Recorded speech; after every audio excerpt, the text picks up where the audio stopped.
Olá, pessoal do segundo ano, como vocês estão? Espero que estejam bem, né? Vamos aqui para uma aula, mais uma aula, que vocês já devem ter assistido várias aulas essa semana, né? Videoaulas. E hoje nós vamos estar abordando aí os temas de biologia, de onde nós paramos, né? E hoje nós vamos para o reino fungi, né? Quem está no livro, com aquele livro grandão, é a página 285, Reino Fungi. Quem está com o livro da plataforma é o volume 2, o capítulo 4, tá bom, pessoal?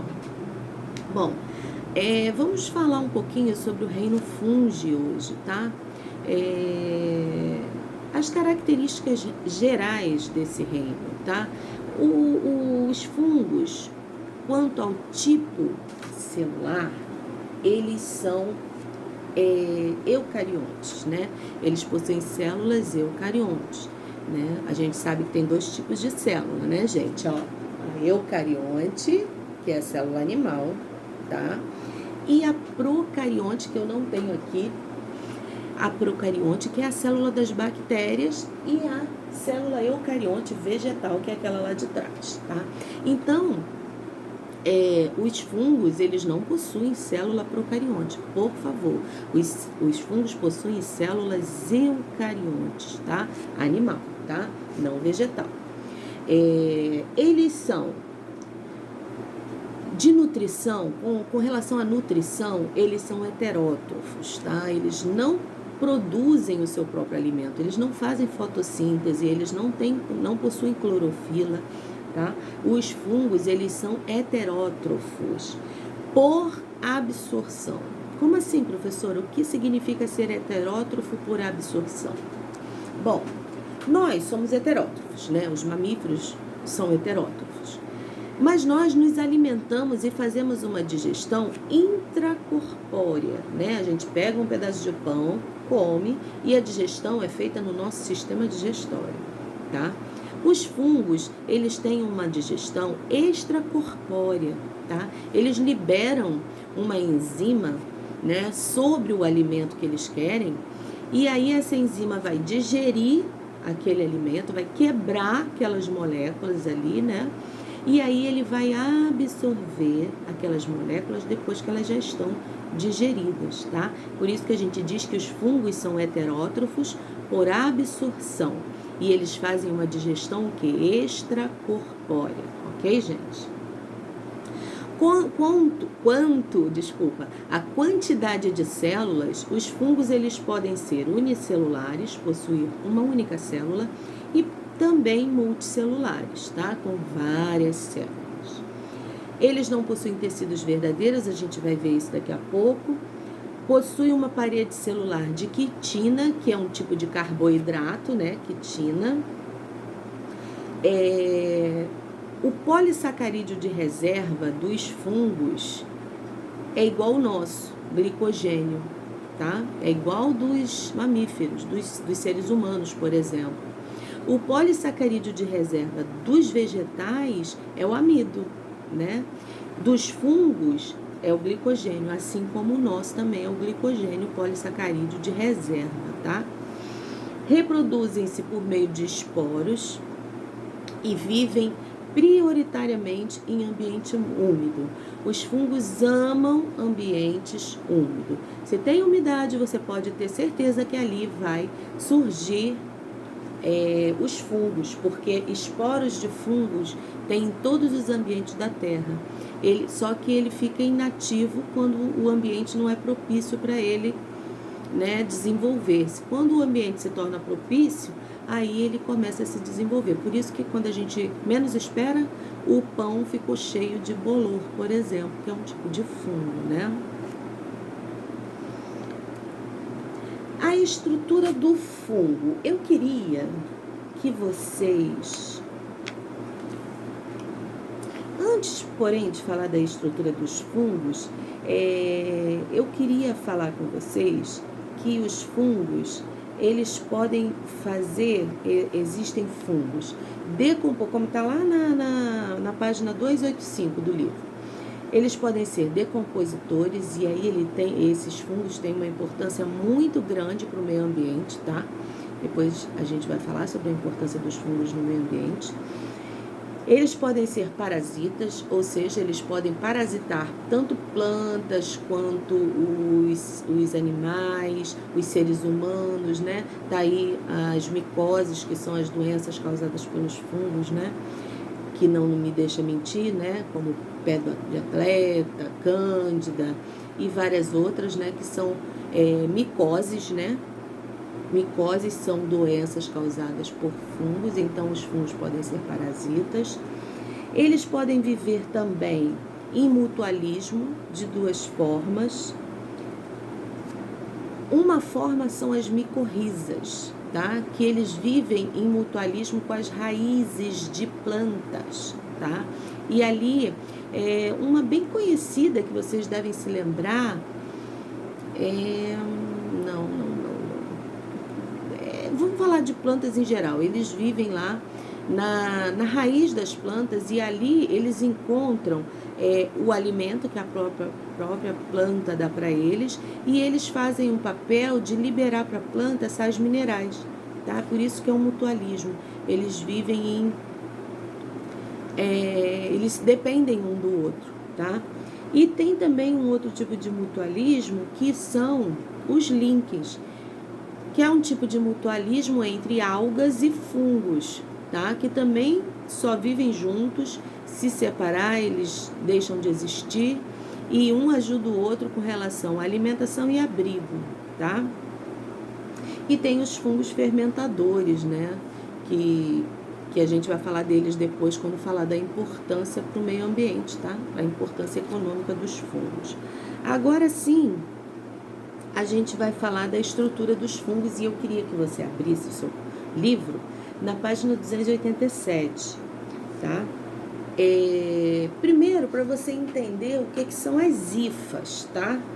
As hifas são estruturas filamentosas, tá? Cada uma dessas estruturas filamentosas que formam o corpo do fungo é chamado de hifa, tá?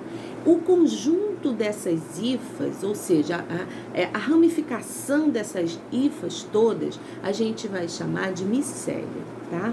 Então, nós temos as hifas, que é cada uma estrutura, que é uma estrutura assim comprida, filamentosa, tá? A gente chama de hifa. O conjunto dessas hifas, que é o que forma o corpo do fungo, vamos pensar aí num fungo tipo cogumelo, né? Que é aquele corpo que tem assim, com aquele chapéuzinho em cima. Isso tudo por dentro tem um conjunto de hifas ali que forma aquele corpo. Então, esse conjunto de hifas é o micélio, tá?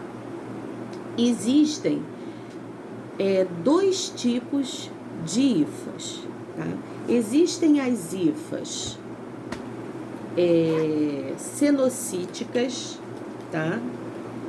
Deixa eu ver como é que o livro de vocês chamam elas. Cenocíticas também que fala. Então, existem as hifas cenocíticas que elas não possuem septos. Como é que eu vou... aí no livro está o desenho, né? Mas para quem não está com o livro na mão, é como se ela fosse formada de vários anéis assim, ó. Aqui está uma hifa, certo? Uma estrutura filamentosa e comprida. Quando a hifa é cenocítica, ela é assim, igual a caneta, tá? Inteiriça, tá? E aqui dentro vão ter os núcleos, tá? Das células. Quando é o outro tipo de hifa, chamada septada, a gente diz que ela tem septos. É como se ela tivesse uma separaçãozinha, sabe? De espaço em espaço, ela tivesse separações, anéisinhos assim, sabe? E esses anéisinhos a gente chama de septos. Por isso que o nome delas passa a ser septadas. Então, nós temos dois tipos de hifas. Quais são? Cenocíticas, aquela que é inteiriça, ou seja, que não tem septos.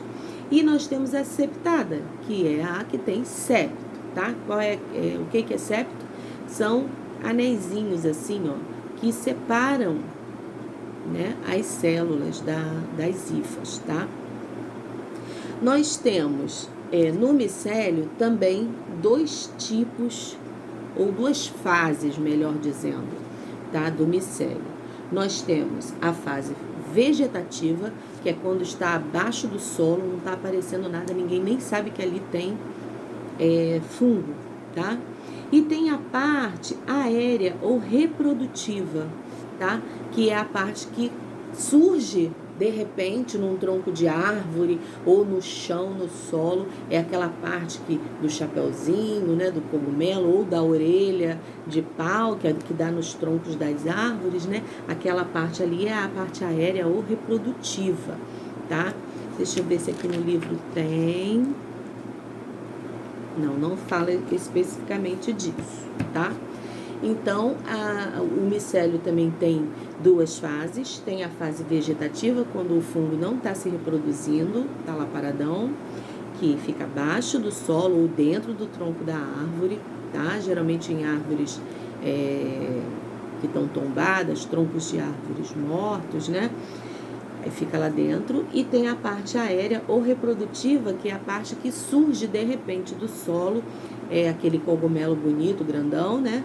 Ou aquela orelha de pau, que é aquele fungo que dá assim comprido nos troncos das árvores, tá, gente?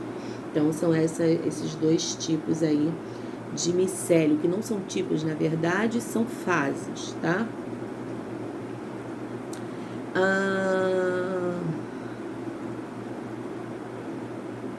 Vamos fazer uma comparação, né, entre os fungos, as plantas e os animais. As plantas possuem parede celular, né? E a parede celular das plantas é de celulose. Os fungos, eles têm uma carapaça, né? Uma parede também, mas é de quitina, totalmente diferente das plantas. As plantas, elas não produzem esporos, os fungos produzem esporos, tá? E os fungos não produzem clorofila, e as plantas produzem clorofila. As plantas são autótrofas, os fungos são heterótrofos. Então, a gente não pode confundir fungos com vegetais, tá? Reino plantae é uma coisa, reino fungi é outra coisa completamente diferente, não tem nada a ver com as plantas. E se por um acaso surgir alguma pergunta no Enem da vida, aí nas provas que vocês vão fazer, sobre por que os fungos se parecem mais com os animais do que com as plantas, a resposta certa seria o polissacarídeo de reserva dos fungos é o glicogênio, que é idêntico, que é exatamente igual ao polissacarídeo de reserva dos animais, né? E o das plantas é o amido, que é outra coisa, tá? Outra molécula. Então, essa seria a resposta. A reprodução dos fungos, ela tem uma parte que é assexuada, e aí pode ser por fragmentação, você tira uma parte do fungo, larga lá, vai nascer, vai brotar ali, vai desenvolver o fungo ali. Por brotamento, ou seja, ele solta um broto, ele mesmo deixa aquele broto cair e vai surgir outro organismo dali. E esporulação, que é a produção dos esporos, tá? Nos fungos, tá? Essa é a reprodução assexuada, tá, gente? E a reprodução sexuada é por hifas, né? A hifas monocarióticas e haploides, ou seja, que tem no seu núcleo metade dos cromossomos da espécie, se juntam uma com a outra, cada uma com metade do cromossomo da espécie, se junta, forma ali um outro indivíduo que vai se desenvolver, vai desenvolver o corpo de frutificação, né? E aí vai surgir as hifas férteis, vai formar os esporos e vai surgir aí, através dos esporos, outros fungos, tá? Várias espécies aí de fungos fazem esse tipo de reprodução.